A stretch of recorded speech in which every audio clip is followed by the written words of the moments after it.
Welcome to Disciple Well Strategies. My name is Austin Garner. This video is somewhat of a continuation of a video I had recorded previously called Misplaced Faith in Popular Christian Finance. And there were two great questions that came about from that video. One of them was, how did today's popular Christian finance become popular to begin with? And also, why on earth don't they teach the infinite banking concept? If IBC is true and it's biblical, then why isn't it taught by these popular Christians? And so in an attempt to answer these questions, we're going to look briefly at 5 of probably the most popular individuals in the Christian financial space.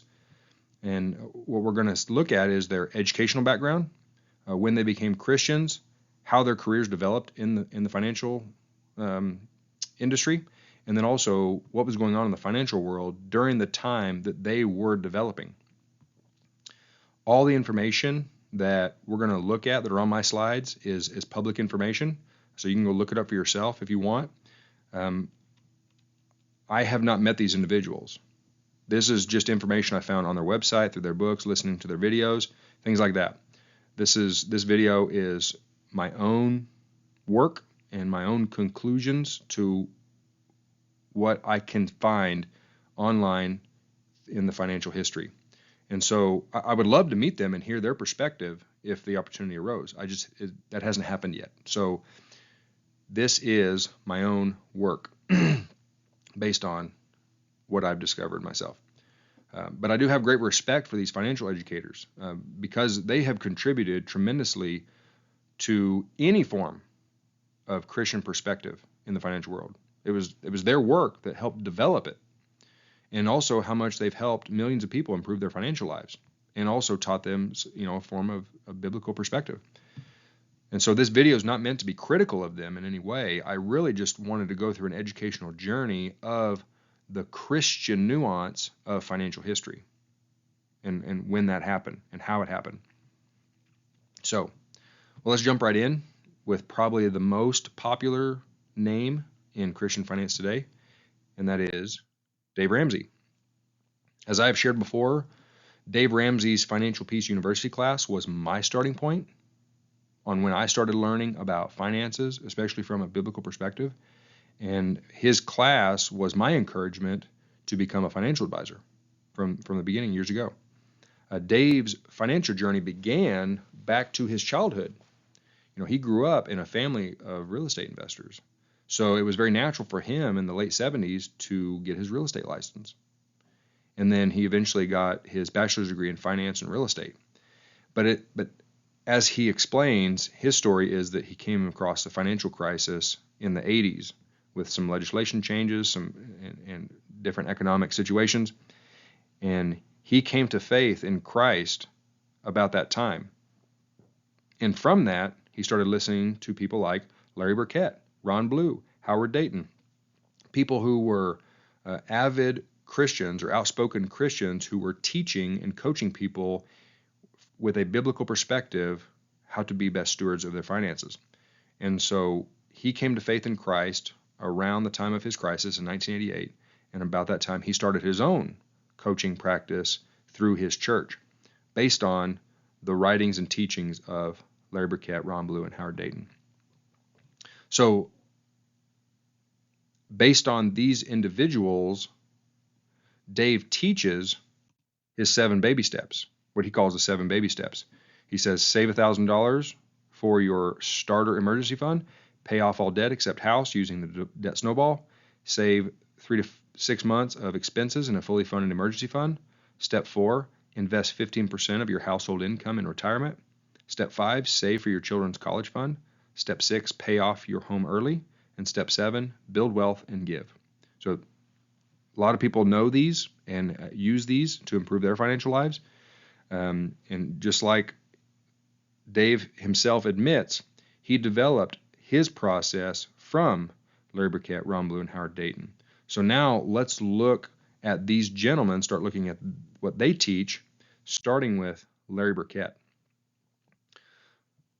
Larry Burkett might be my favorite of these individuals that we're going to talk about in this video. When you hear him speak, when you read his writings. He was so authentic, and he was so caring, and he was also very passionate about the Bible, and I love that. And so, though he has written so many books, and I would love it if he would have been in more videos, and his speeches would have been more recorded and available. Maybe they are.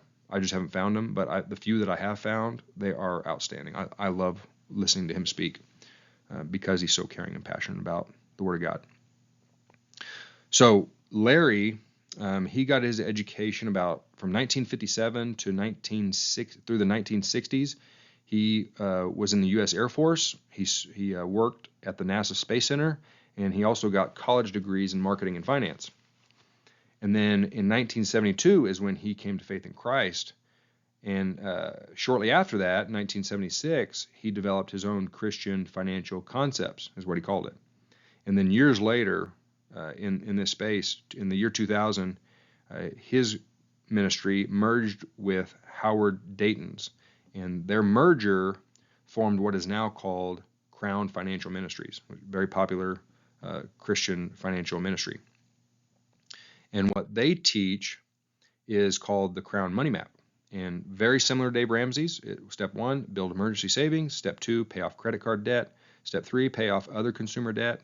Step 4, adjust your plan. Step 5, save for the future. Step 6, invest wisely. Step 7, leave a legacy. And then that supposedly leads to true financial freedom. A little side note here, though. I don't know what Crown's original or Larry Burkett's and Howard Dayton's, I don't know what their original philosophy was, their original money map, however you want to call it, their process. I don't know what it was, decades ago. This is just what's available on their website today. So this is what I have to go on at this point. But I just wanted you to point out that I just wanted you to see that it's very similar to Dave Ramsey. Dave Ramsey's developed his from Larry Burkett's and Howard Dayton's. So again, this is what's available today. So now let's talk about Howard Dayton. So Howard, in 1967, got a degree in hotel administration, and then shortly after, when he graduated, he became an owner of a restaurant. And he started to build relationships with other entrepreneurs through, it sounds like, somewhat of a wealth club, kind of. And in that wealth club, there was somebody, a gentleman in that group, or maybe a group, other people, that started ministering to him, and they led him to Christ. And so he became a Christian in the year 1970. And then shortly after, he started getting into real estate development. But in that time, after becoming a Christian, is when he met people like Larry Burkett and some others. And in 1985, he launched his own financial ministry called Crown Ministries. And then again, in 2000, it merged with Larry Burkett's to become Crown Financial Ministries.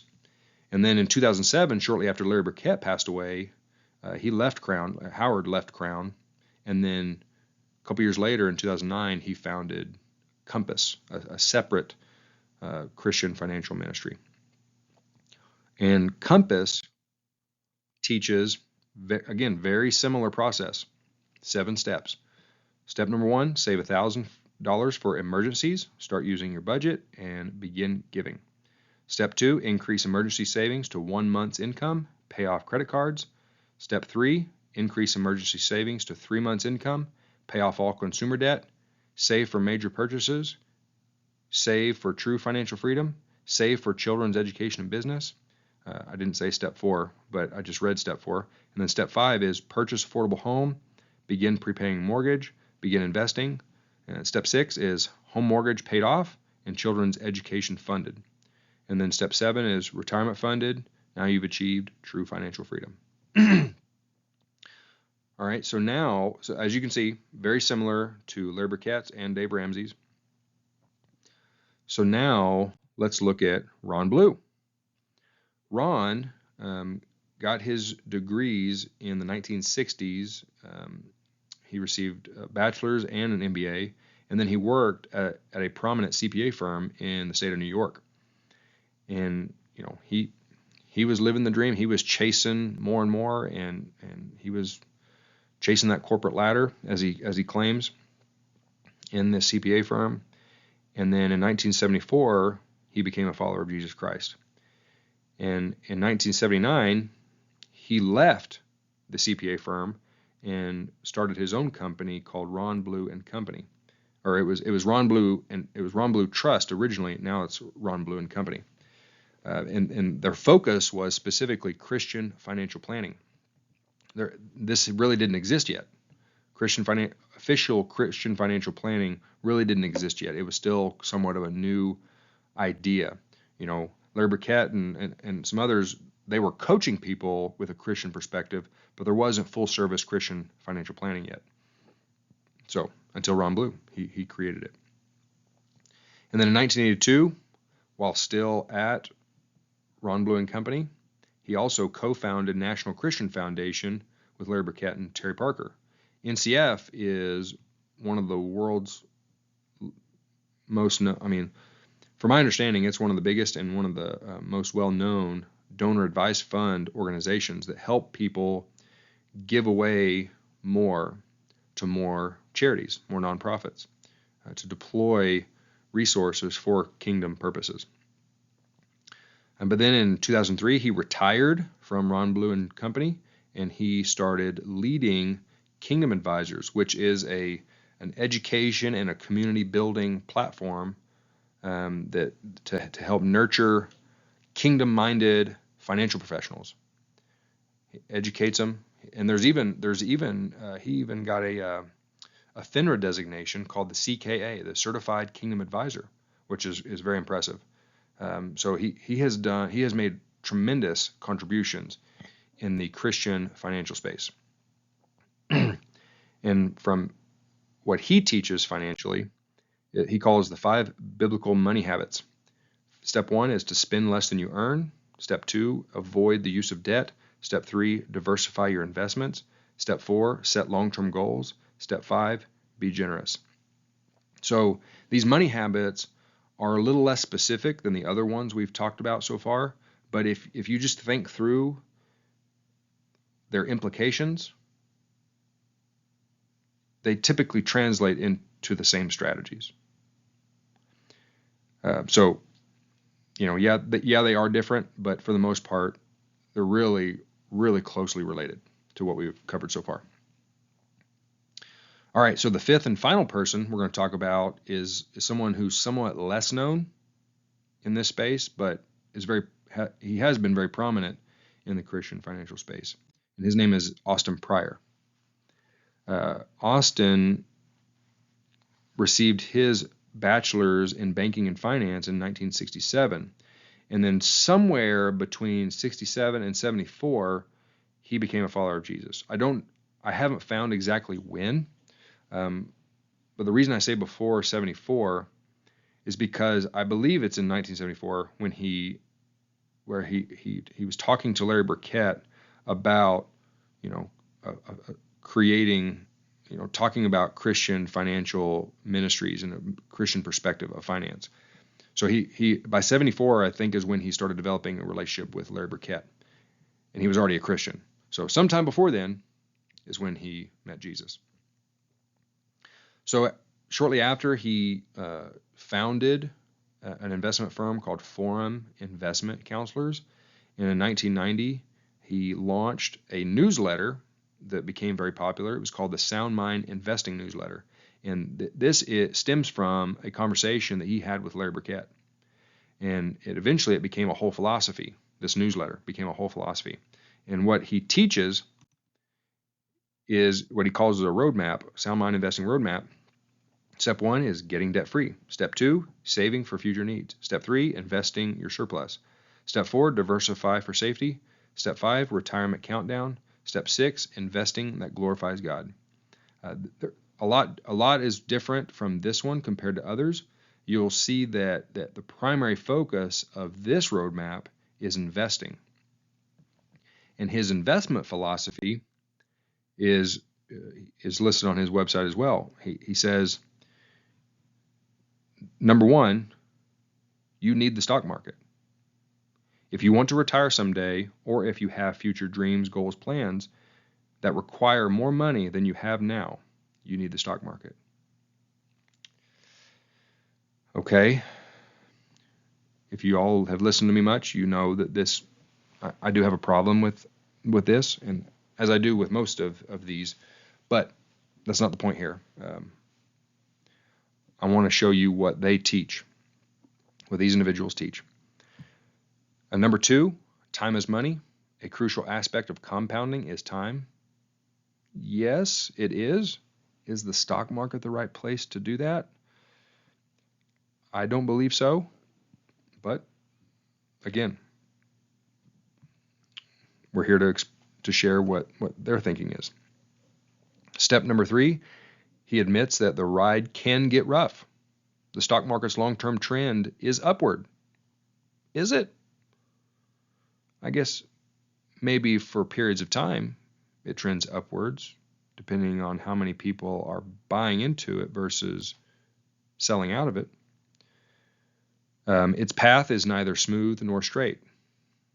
Yes. Number four, you have some control. Oh, good. Discover the level of portfolio risk that's appropriate for you. Okay, so you can choose your portfolio allocation. That's the amount of control you have. That doesn't seem like very much control to me, but I need to stop. All right, number five, the future is uncertain. Very true. Successful investing doesn't require the ability to predict the market. It requires patience. Okay. Number six, objectivity beats subjectivity. Investing should be based on objective, rules-based systems. Okay. If stocks increase in value simply because more people want to buy them than sell them, that means what you're really investing in and what you're trying to measure is the behavior of individuals, of the potential investors, right? Are people going to buy this more in the future than they are right now? That's what's going to make a stock increase in value. But behavior changes over time. So it's really hard to have an objective, rules-based system measuring and tracking human behavior. So I get what he's trying to say, and maybe, but anyway. Number seven, you can beat the market. Not market timing, but outperforming the market over time. Okay, I think he had some very tremendous success at doing this, as outperforming the S&P 500 and the Dow Jones. I have no idea how he did it, though. I don't know his particular strategy. But number eight, make sure you're ready. Before you put money in the market, be sure your overall finances are in order and your day-to-day cash flow is running smoothly. Yes, that's great. So he's saying, like the first 5 steps that we went through before we came here on the prior slide, he's saying do that first.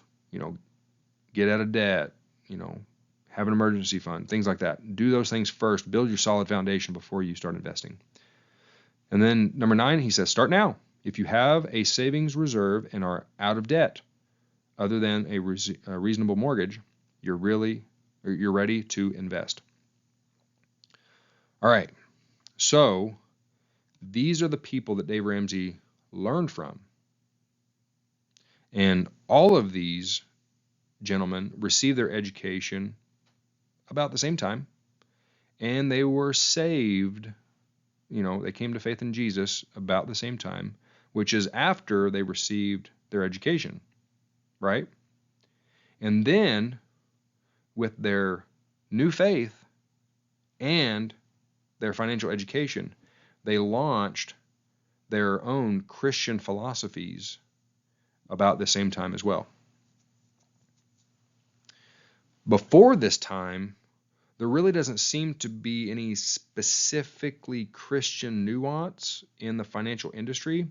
Now, there were great leaders throughout history that have taught biblical stewardship, But for the first time in history, at least as far as I can tell, Christian financial planning became its own unique philosophy.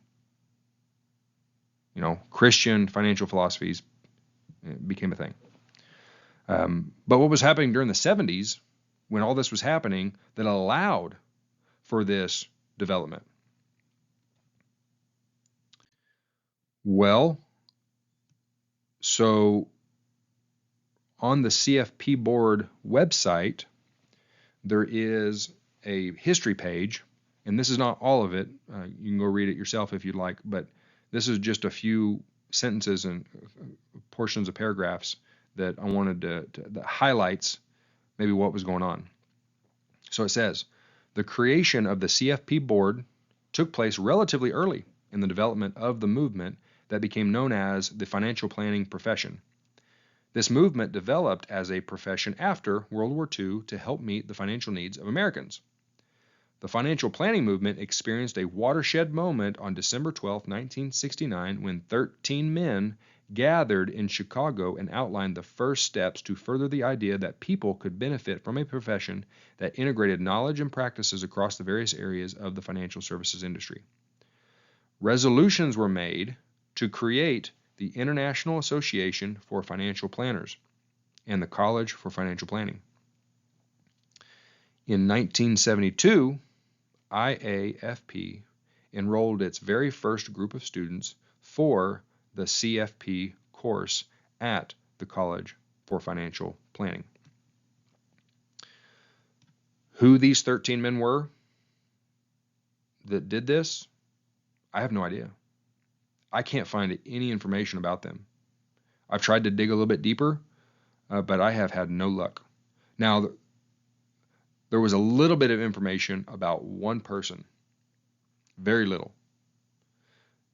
It didn't really go into details about that meeting and the development of the CFP and this planning movement.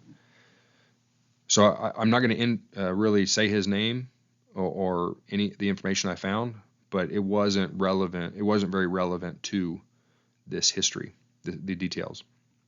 But regardless, the financial planning profession, as we know it today, was just getting started in the early 70s. And it emphasized more of a stock and bond portfolio approach, which encouraged people to transition away from their historical saving strategy, which was traditional whole life insurance. But why? Why did it encourage this transition? I mean, if I and many others in the infinite banking space talk about how great whole life insurance is, well, why has it been hated for the last 40 plus years? Before we answer that question, I do want to first establish that whole life insurance was in fact a common savings vehicle in our history. There's a few examples. This is just a few. There's a lot more real world examples, but they show up. This concept shows up. This financial concept with using whole life insurance as a saving strategy shows up in movies that represent the culture at that time. In 1943, there was a movie called The Spider Woman. It was a Sherlock Holmes movie where Detective Holmes discovered that a female villain sought out men short of money and then persuaded them to pawn off their cash value life insurance policies with some of her buddies. And then she would kill these men to make it look like suicide. But it shows that it was very popular. There were lots of people that had whole life insurance policies and with cash value. And that this was a strategy for this villain to get rich. And then in 1946, one of my favorite movies, It's a Wonderful Life, came out, and the star of the show was George Bailey, and he ran into a financial problem that he went to the richest man in town, Henry Potter, and try to negotiate a way to get out of his predicament. And he used his personal life insurance policy as collateral, as a bargaining chip. He didn't have enough cash value, enough equity in the policy to acquire enough funds to overcome his problem. But regardless, he still had it, even though he was an average American, even relatively poor to a degree. It was his primary means of saving. And then in 1949, the famous Austrian economist Ludwig von Mises, he stated that for those not personally engaged in business and not familiar with the conditions of the stock market, the main vehicle of savings is the accumulation of savings deposits, the purchase of bonds, and life insurance. So again, these are just a few examples. The crazy part for me is that this just highlights that whole life insurance was a common savings vehicle for most Americans, for a lot of Americans in early America in the mid 1900s and before. But in no way does this represent any knowledge that people had of the full capacity of whole life insurance. They didn't even know that whole life insurance could be a complete banking system for their life. It wasn't known. And I mean, it was just perceived as a solid saving strategy. That was it. So like that's what's crazy to me. It's like it was common, yet they didn't understand the full capacity of it. And it was good enough. It was still good for them. But now we have a lot more knowledge. We know more because of what Nelson did, of the capacity and the capabilities of whole life insurance. So if they were convinced that it was a good saving strategy, why aren't we convinced that it's even better than what they could have had? They could have had that capacity as well. They just didn't know about it. All right. But so this positive view of whole life insurance, it started to change in the 1960s. The Federal Reserve at this time started increasing the long-term yields in the open bond market, which when yields go up, prices fall. So you could say like, yeah, the yields are going up, but your net worth is decreasing if you're holding those bonds, right? The value of those bonds are decreasing. And so by the late 1970s, the public tide was turning, and people were growing dissatisfied with the meager growth of whole life policies. And part of the reason of that meager growth is because as rates started changing and prices started changing, the regulations on life insurance limited their abilities to pivot and shift and adjust to the changes in the market. And this is the environment where interest rates were getting higher that was primarily driven by price inflation. So interest rates were going up to battle against the high inflation that they were experiencing in the late 70s and early 80s. So the insurance companies just couldn't pivot fast enough to keep up with these changes. And so their growth relative or compared to other things at that time were low, relatively. And then in 1979, a government report, the Federal Trade Commission report, harshly criticized whole life policies, not only for their poor rates of return, but also for the lack of transparency to their policyholders.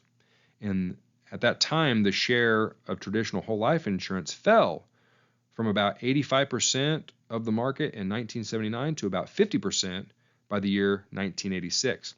And its fall was almost perfectly counterbalanced to the rise of universal life, a brand new product in the 80s, conveniently created at the same time as people were incentivized or encouraged to get out of whole life insurance, which universal life was advertised as a more flexible and transparent product for permanent life insurance. Well, think about it. How do people feel about universal life today? Now it's hated because people learned the hard way. They didn't get what they signed up for. The policies cannibalize themselves over time, which creates incredible challenges for clients and their families. When I was a typical financial advisor, many of my clients, they wouldn't touch any product that had any feature that resembled universal life because they learned from experience. And so I learned from them. I didn't even realize universal life was hated. I didn't know this history at that time. And so my clients pointed it out, and so which drove me to digging into this further. So I'm thankful for their wisdom and their educating me because many of them learned the hard way. So what else was happening during that time?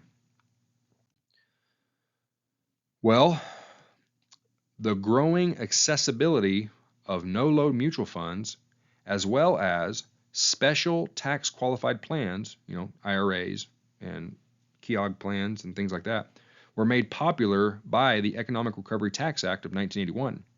And this meant that the average American was now interested in the stock market as never before. They had access to savings tools that helped them access the stock market more and more. No wonder the stock market was going up through the 80s, right? Because it means more people were getting into it versus getting out of it. It's the whole reason it went up. In 1986, Tax Reform Act involved a major overhaul that lowered marginal tax rates while closing loopholes and thus broadening the tax base. Many tax shelters disappeared, which had devastating effects on the real estate market. In the new environment, many wealthy investors began buying single premium whole life insurance policies as the new best place to park their money. Indeed, this financial strategy became so popular that Congress amended the tax code in 1988 to place stricter limits on the transfer of money into whole life policies. These limitations are what we now know today as the MEC rules, Modified Endowment Contract Rules. So life insurance was so good that the government had to limit its benefits. It was so good, people wanted to use it again, and that just wasn't going to stand. So they intentionally reduced its benefits because at that time there were people that were considering it a tax loophole, and which was completely false. Life insurance has been around for over 200 years before the tax code even existed. It's not a tax loophole. It's not a tax exception. It's not a product of the tax code like IRAs, 401ks, and other plans are. So it's just ridiculous. But nonetheless, the MEC rules happened, and those limitations are still on whole life policies today, but it's still incredibly good compared to everything else that's available. It's better than everything else that's available, my opinion. So these are some of the things that were happening in the financial world that were promoting stocks, stock market investing, but also hindering savings through life insurance. But I've thrown quite a bit of information at you, so let me summarize a little bit on what we've talked about in this video. So the popular Christian financial leaders that the five that we discussed, first of all, they were educated in a worldly view of finances. They weren't Christians yet. They went to college. They got a typical degree in banking and finance and all that stuff. They learned how the world works in the financial space. But then when they became, but during that time, there was also a financial planning movement that was growing during their upbringing.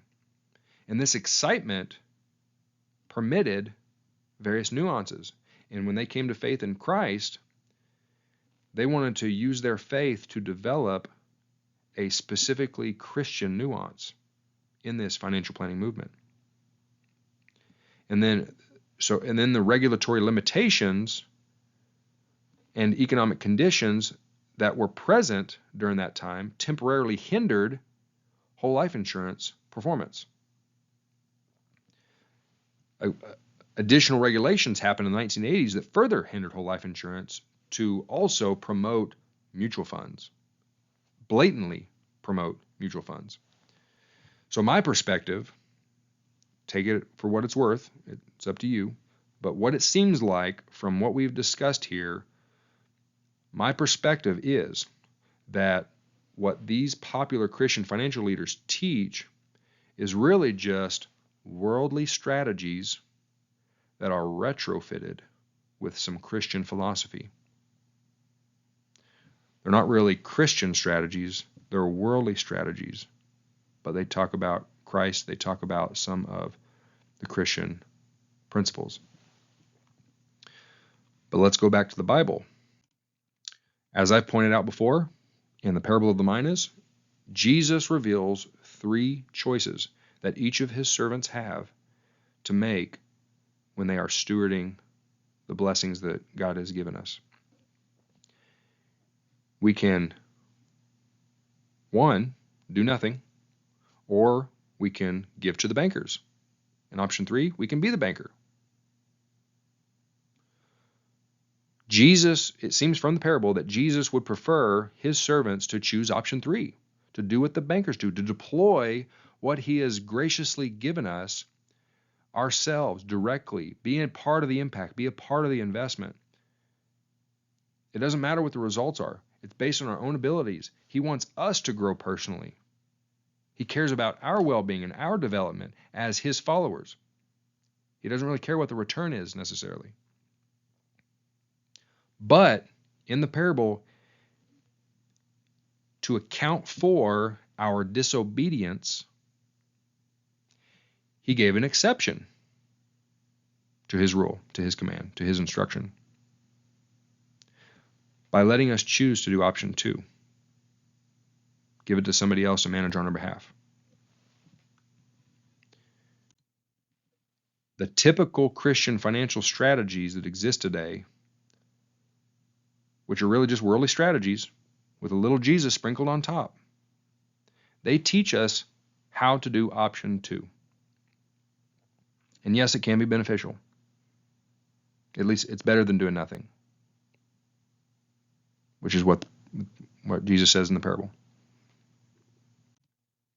But the infinite banking concept gives us the ability to do option 2 and option 3 if we want to.